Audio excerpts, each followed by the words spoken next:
Kidney creatine ಅನ್ನ ಕಮ್ಮಿ ಮಾಡೋದು ಹೇಗೆ? ಡಯಾಲಿಸಿಸ್ ಮಾಡೋರು ಕೂಡ ಈ ಪದ್ಧತಿಯನ್ನ ಅಳವಡಿಸ್ಕೊಂಡ್ರೆ ಡಯಾಲಿಸಿಸ್ ನಿಂತೋಗುತ್ತೆ. ಇಂಥವೆಲ್ಲದಕ್ಕೂ ಲೈಫ್ ಟೈಮ್ ಮೆಡಿಕೇಶನ್ ಏನ್ ತಗೊಳ್ತೇವಲ್ಲ, ಕೆಮಿಕಲ್ ಔಷಧಿಗಳನ್ನ, ಅದರಿಂದ ಮುಖ್ಯವಾಗಿ ಕಿಡ್ನಿ ಫೇಲ್ ಆಗೋದು ಕಾರಣ. ಡಯಾಬಿಟಿಸ್ ಮತ್ತೆ ಬಿಪಿಗೆ ಯಾರು ಮೆಡಿಸಿನ್ ತಗೋತಾರೆ ಅವ್ರು ಯಾರು ಸುಸೂತ್ರವಾಗಿ ಸಾಯೋದಿಲ್ಲ. ನ್ಯಾಚುರಲ್ ಆಗಿನೇ ಡಯಾಬಿಟಿಸ್ ಅನ್ನ ರಿವರ್ಸ್ ಮಾಡೋದು, ಬಿಪಿನ ರಿವರ್ಸ್ ಮಾಡೋದು ಯೋಗದಿಂದ. ಕಿಡ್ನಿ ಕ್ರಿಯೇಟಿನ್ ಕಡಿಮೆ ಮಾಡ್ಲಿಕ್ಕೆ 3 ಮುಖ್ಯವಾದ ಕಷಾಯಗಳನ್ನ ನಾನು ನಿಮಗೆ ಹೇಳ್ತೇನೆ. ಶರಪುಂಕ, ಗಿಲಮುಳ್ಳು ಅಂತ ಕರೀತಾರೆ. 2 ಲೋಟ ನೀರಿನಲ್ಲಿ ಕುದಿಸಿ ಅರ್ಧ ಲೋಟ ಕಿಳಿಸಿ ಶೋಧಿಸಿ ಇದನ್ನ 1 ತಿಂಗಳು ಗರಿಷ್ಠ 3 ತಿಂಗಳು ಮಾಡ್ಬೇಕಾಗುತ್ತೆ. ಡಯಾಲಿಸಿಸ್ ಅಂದ್ರೆ ನರಕ ಯಾತನೆ. 30 ರಿಂದ 35 ಡಿಗ್ರಿ ಸೆಲ್ಸಿಯಸ್ ಉಷ್ಣ ಇರತಕ್ಕಂತ ನೀರಿನಲ್ಲಿ ಪೂರ್ತಿ ಕಾಲನ್ನ ಉದ್ದ ಚಾಚ್ಕೊಂಡು ಕುತ್ಕೊಳ್ಳೋದು. ಡಯಾಲಿಸಿಸ್ ಮಾಡಿ ನೀರ್ ತೆಗಿತಾರಲ್ಲ, ನ್ಯಾಚುರಲ್ ಆಗಿ ನೀರ್ ಹೊರಗಡೆ ಬಂದು ಮತ್ತೆ ಕಿಡ್ನಿ ಕ್ರಿಯಾಶೀಲ ಆಗ್ತದೆ. ಶ್ರೀ ಗುರು ಬಸವಲಿಂಗಾಯ ನಮಃ. ಓಂ ನಮಃ ಶಿವಾಯ. ಸರ್ವರಿಗೂ ಭಕ್ತಿಯ ಶರಣು ಶರಣಾರ್ಥಿ.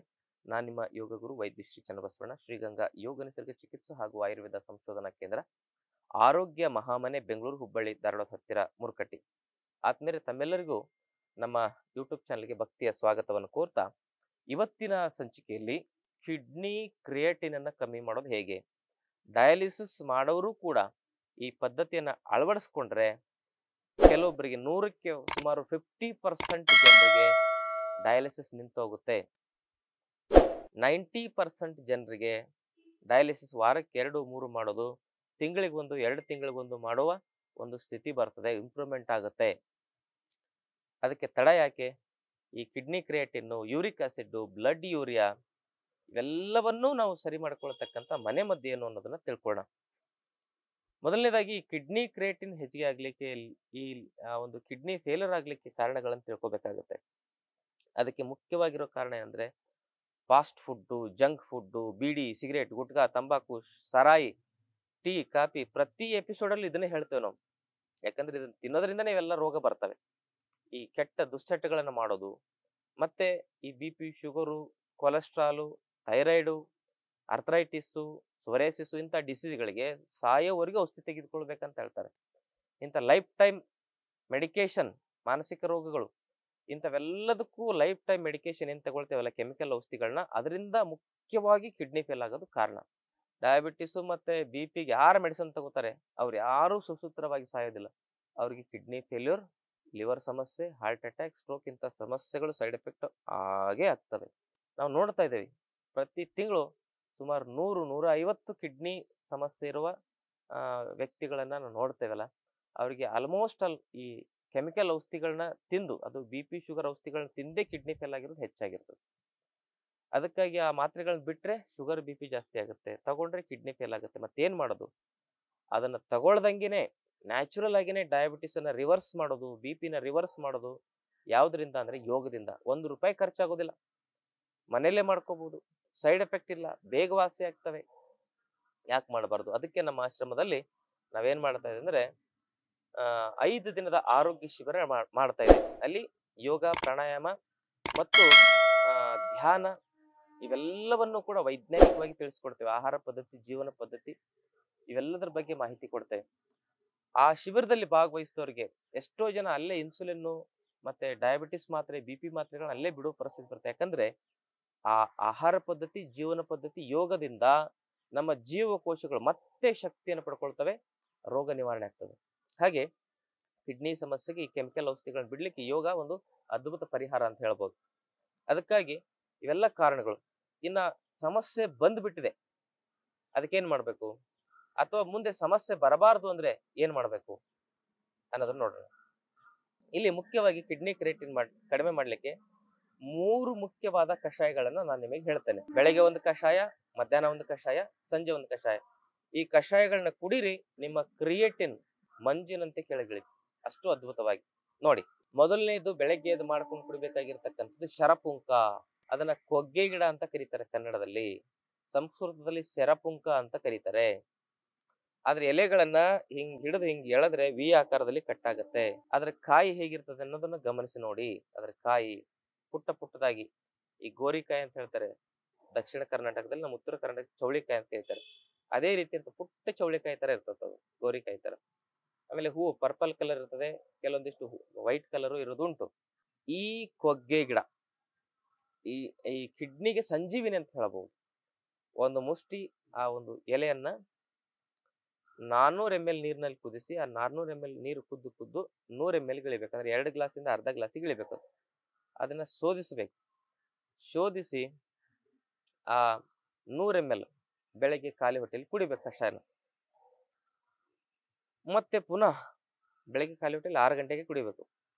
ಮತ್ತೆ ಮಧ್ಯಾಹ್ನ ಏನಂದ್ರೆ ಆಹಾರಕ್ಕಿಂತ 1 ತಾಸು ಮೊದಲು ಒಂದು 2 ಚಮಚ ನೆಗ್ಗಿಲ ಮುಳ್ಳು, ಗೋಕ್ಷುರ ಅಂತ ಕರೀತಾರೆ, ನೆಗ್ಗಿಲ ಮುಳ್ಳು ಅಂತ ಕರೀತಾರೆ. ಅದನ್ನ ಏನ್ ಮಾಡ್ಬೇಕು, ನೆಗ್ಗಿಲ ಮುಳ್ಳೇ ತರಬೇಕು, ಪೌಡರ್ ತರಬಾರ್ದು. ಆ ಮುಳ್ಳನ್ನ ಆ ಕಷಾಯ ಮಾಡೋ ಸಂದರ್ಭದಲ್ಲಿ ಜಜ್ಜಿ ನುಚ್ಚು ತರ ಮಾಡ್ಬೇಕು. ಕಲ್ಲಲ್ಲಿ ಜಜ್ಜಿದ್ರೆ ಸಾಕು, ಪೂರ್ತಿ ಪುಡಿ ಆಗ್ಬೇಕಾಗಿ ನುಚ್ಚಾದ್ರೆ ಸಾಕು. 2 ಲೋಟ ನೀರಿನಲ್ಲಿ ಕುದಿಸಿ ಅರ್ಧ ಲೋಟ ಇಳಿಸಿ ಶೋಧಿಸಿ ಮಧ್ಯಾಹ್ನ ಆಹಾರಕ್ಕಿಂತ 1 ತಾಸು ಮೊದಲು ಕುಡಿಬೇಕು. ಇನ್ನ ಸಂಜೆ ಏನ್ ಮಾಡ್ಬೇಕಂದ್ರೆ ಪುನರ್ನವ ಅಂತ ಸಿಗುತ್ತದೆ. ಪುನರ್ನವ ಕ್ವಾತ ಚೂರ್ಣ, ಅದು ಒರಿಜಿನಲ್. ಈ ಗೋಕ್ಷುರ ಆಗ್ಲಿ ಪುನರ್ನವ, ಗೋಕ್ಷುರ ಸಿಕ್ಬಿಡ್ತದೆ. ಪುನರ್ನವ ಮತ್ತು ಶರ್ಪುಂಕ ಕೆಲವೊಂದು ಸಂದರ್ಭದಲ್ಲಿ ಒರಿಜಿನಲ್ ಸಿಗಲ್ಲ. ಅದು ನಿಮ್ಮ ಹತ್ತಿರದಲ್ಲಿ ಸಿಕ್ಕರೆ ತಗೊಳ್ಳಿ, ಇಲ್ಲಾಂದ್ರೆ ನಮ್ಮ ಆಶ್ರಮದಿಂದ ಆರ್ಡರ್ ಮಾಡಿ ತರಿಸ್ಕೊಳ್ಳಿ. ಪುನರ್ನವ ಕ್ವಾತ ಚೂರ್ಣ ಅಥವಾ ಪುನರ್ನವ ಹಸಿ ಎಲೆ ಸಿಕ್ಕರೆ ಬಹಳ ಒಳ್ಳೇದು. ಶರಪುಂಕ ಹಸಿ ಎಲೆ ಸಿಕ್ಕರೆ ಬಹಳ ಒಳ್ಳೇದು. ಅಲ್ಲಿ ನಿಮ್ಮ ಮನೆಯಲ್ಲೇ ತಯಾರಿಸ್ಕೊಂಡು ಕುಡೀರಿ. ಅದು ಸಿಗಲಿಲ್ಲ ಅಂದ್ರೆ, ಹಸಿದು ಸಿಗಲಿಲ್ಲ ಅಂದ್ರೆ ತಾವು ಇದನ್ನ ಡ್ರೈ ಪೌಡರನ್ನ, ಕ್ವಾತ ಚೂರ್ಣವನ್ನ ಬಳಸಬೇಕಾಗುತ್ತೆ. ಶರಪುಂಕ ಮತ್ತು ಈ ರಾತ್ರಿ ಪುನರ್ನವ. ಆ ಪುನರ್ನವ ಎಲೆ ಸಿಕ್ಕರೆ 1 ಮುಷ್ಟಿ ಎಲೆಯನ್ನ ಕಾಂಡ ಸಮೇತವಾಗಿ 2 ಲೋಟ ನೀರಿನಲ್ಲಿ ಕುದಿಸಿ ಅರ್ಧ ಲೋಟ ಇಳಿಸಿ ಕುಡಿಯೋದು. ಆಮೇಲೆ ಸಿಗಲಿಲ್ಲ ಅಂದ್ರೆ ಅದ್ರ ಕ್ವಾತ ಚೂರ್ಣವನ್ನ 2 ರಿಂದ 3 ಚಮಚ ಹಾಕಿ 2 ಲೋಟ ನೀರಲ್ಲಿ ಕುದಿಸಿ ಅರ್ಧ ಲೋಟ ಇಳಿಸಿ ಶೋಧಿಸಿ ಸಂಜೆ 5 ಗಂಟೆ 5:30 ಒಳಗಡೆ ಕುಡಿಬೇಕು. ಇದಿಷ್ಟು ಮಾಡಿ ನಿಮ್ಮ kidney creatine, blood urea, uric acid ಇವೆಲ್ಲ ಕಡಿಮೆ ಆಗ್ತವೆ. Kidney creatine, blood urea, uric acid ಇವೆಲ್ಲ ಕಡಿಮೆ ಆಗ್ತವೆ. ಇದು ಬಹಳ ಅದ್ಭುತವಾಗಿರ್ತಕ್ಕಂಥ ಮನೆಮದ್ದು. ಇದನ್ನ ಕನಿಷ್ಠ 1 ತಿಂಗಳು, ಗರಿಷ್ಠ 3 ತಿಂಗಳು ಮಾಡಬೇಕಾಗುತ್ತೆ. ಕಿಡ್ನಿ ಸಮಸ್ಯೆ ಇರೋರು ಮಾಡಬಹುದು, ಕಿಡ್ನಿ ಸಮಸ್ಯೆ ಬರಬಾರ್ದಂದವರು ಕೂಡ ಅಟ್ಲೀಸ್ಟ್ 1 ತಿಂಗಳಾದ್ರೂ ಮಾಡಬಹುದು. 1 ತಿಂಗಳು ಇದಿಷ್ಟು ಮಾಡಿ ಕಿಡ್ನಿನ ಚೆನ್ನಾಗಿ ಇಟ್ಕೊಳ್ಬೇಕು. ಒಂದ್ಸರಿ ಕಿಡ್ನಿ ಫೇಲ್ ಆಯ್ತಂದ್ರೆ ಡಯಾಲಿಸಿಸ್ ಅಂದ್ರೆ ನರಕ ಯಾತನೆ ಅದು. ಅದ್ರ ಜೊತೆಗೆ ಡಯಾಲಿಸಿಸ್, ನ್ಯಾಚುರಲ್ ಡಯಾಲಿಸಿಸ್ ಅಂತ ಹೇಳಿದ್ರೆ ಟಬ್ ಬಾತ್ ಮಾಡೋದು. ಅಂದ್ರೆ 30 ರಿಂದ 35 ಡಿಗ್ರಿ ಸೆಲ್ಸಿಯಸ್ ಉಷ್ಣ ಇರತಕ್ಕಂತ ಆ ನೀರಿನಲ್ಲಿ ನಾವೇನ್ ಮಾಡ್ಬೇಕಂತ ಹೇಳಿದ್ರೆ ಕುತ್ಕೋಬೇಕು. ಪೂರ್ತಿ ಕಾಲನ್ನ ಉದ್ದ ಚಾಚ್ಕೊಂಡು ಕುತ್ಕೊಳ್ಳೋದು. ಅದಕ್ಕೆ ವಾಟರ್ ಟಬ್ ಡಯಾಲಿಸಿಸ್ ಅಂತ ಹೇಳ್ತಾರೆ. ಹಾಗೆ ಕುತ್ಕೊಂಡಾಗ ಏನಾಗುತ್ತೆ, ಮೈಯಿಂದ ಸ್ವೆಟ್ ಬರುತ್ತೆ. ಡಯಾಲಿಸಿಸ್ ಮಾಡಿ ನೀರು ತೆಗಿತಾರಲ್ಲ, ನ್ಯಾಚುರಲ್ ಆಗಿ ನೀರು ಹೊರಗಡೆ ಬಂದು ಮತ್ತೆ ಕಿಡ್ನಿ ಕ್ರಿಯಾಶೀಲ ಆಗ್ತದೆ. ನಮ್ಮಲ್ಲಿ ಈ ಕಿಡ್ನಿ ಕ್ರಿಯಾಟಿನ್ ಜಾಸ್ತಿ ಆದವ್ರಿಗೆ ಒಂದು ಅದ್ಭುತವಾಗಿರ್ತಕ್ಕಂಥ ಚಿಕಿತ್ಸೆಯನ್ನು ನಾವು ಮಾಡ್ತೇವೆ. ತುಂಬಾ ಜನರದು ರಿಸಲ್ಟ್ ಅನ್ನ ನಾವು ಯೂಟ್ಯೂಬ್ ಅಲ್ಲಿ ಹಾಕಿದೀವಿ ಈಗ ಆಲ್ರೆಡಿ.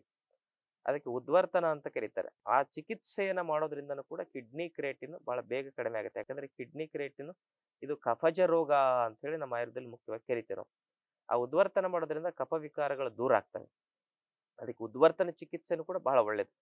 ಕೆಲವ್ರದಂತೂ ಒಂದು 10-14 ದಿವಸದಲ್ಲಿ 2-3 ಪಾಯಿಂಟ್ ಕ್ರಿಯೇಟಿನ್ ಕಡಿಮೆ ಆಗಿರೋದನ್ನ ನಾವು ನೋಡಿದ್ದೇವೆ. ಅದಕ್ಕೆ ತಾವು ಆ ಉದ್ವರ್ತನ ಚಿಕಿತ್ಸೆಯನ್ನಾದ್ರೂ ತೆಗೆದುಕೊಳ್ಳಬಹುದು. ತೆಗೆದುಕೊಳ್ಳೋದು ಒಳ್ಳೇದು. ಯಾಕಂದ್ರೆ ಡಯಾಲಿಸಿಸ್ ಒಂದ್ಸರಿ ಶುರುವಾಯ್ತಂದ್ರೆ ಬಹಳ ಡೇಂಜರ್. ಅದಕ್ಕೆ ಇಮಿಡಿಯೇಟ್ ಆಗಿ ಅಂತ ಸಮಸ್ಯೆ ಇರೋರು ನಮ್ಮ ಆಶ್ರಮದಲ್ಲಿ ಆ ಚಿಕಿತ್ಸೆಯನ್ನ ಬಂದು ತೆಗೆದುಕೊಳ್ಬಹುದು. ಯಾಕಂದ್ರೆ ನೆಗ್ಲೆಕ್ಟ್ ಮಾಡಬಾರ್ದು. ಕಿಡ್ನಿ ಒಂದ್ಸರಿ ನಾವು ನೆಗ್ಲೆಕ್ಟ್ ಮಾಡಿದ್ರೆ ಮುಗಿದೋಯ್ತು. ಈಗ 2 ಇರೋ ಕ್ರಿಯೇಟಿನ್ ಒಂದೇ ವಾರಕ್ಕೆ 10 ಆಗಬಹುದು. ಜಾಗೃತಿ ಇರಬೇಕು, ಹೆದರಬಾರ್ದು, ಟೆನ್ಷನ್ ಮಾಡ್ಕೋಬಾರ್ದು, ಎಚ್ಚರ ಆಗಬೇಕು.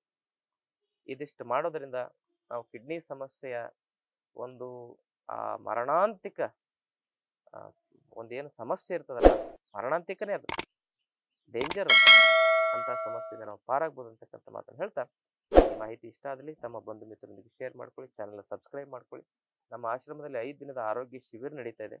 ಆ ಶಿಬಿರಕ್ಕೆ ಭಾಗವಹಿಸಿ ಆರೋಗ್ಯ ನೆಮ್ಮದಿಯಿಂದ ಬದುಕಬಹುದು. ತಮ್ಮೆಲ್ಲರಿಗೂ ಭಕ್ತಿಯ ಶರಣು ಶರಣಾರ್ಥಿ.